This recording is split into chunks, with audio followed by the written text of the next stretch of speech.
দোয়া করার সময় জায়গাগুলো বুঝে দোয়া করতে হবে, যে কখন কিভাবে দোয়া করলে দোয়াগুলো কবুল হবে। প্রথম কথা হচ্ছে, দোয়া করার শুরুতে আপনি দরুদ পড়বেন। দরুদের ফলে দোয়া কবুল হয়। দরুদ না পড়লে দোয়াটা আসমানে গিয়ে ঝুলে থাকে, উঠিয়ে নেওয়া হয় না।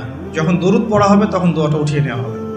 দোয়া করার কিছু টেকনিক আছে, যে কিভাবে কি দোয়া করলে কবুল হবে, কখন দোয়া করলে কবুল হবে, এগুলো বুঝে দোয়া করতে হবে। অনেকেই বলে দোয়া করেই যাচ্ছে, কবুল হচ্ছে না। কিছু বিষয় আছে হয়তো এই কারণে হচ্ছে না, হয়তো বা আল্লাহ পাক চাচ্ছেন এটা আপনার জন্য পরে পাওয়া উত্তম, সেই জন্য আপনি এখন পাচ্ছেন না। হয়তো বা আল্লাহ পাক আপনাকে পরকালে দিবেন বলে জমা রেখেছেন, হয়তো এই জন্য পাচ্ছেন না।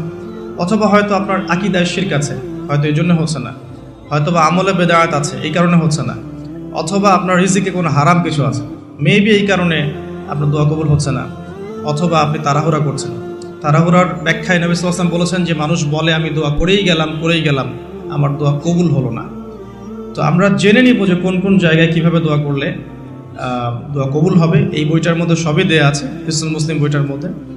তারপর আমি বলছি আমার ব্যক্তিগত ইলম থেকে কিছু।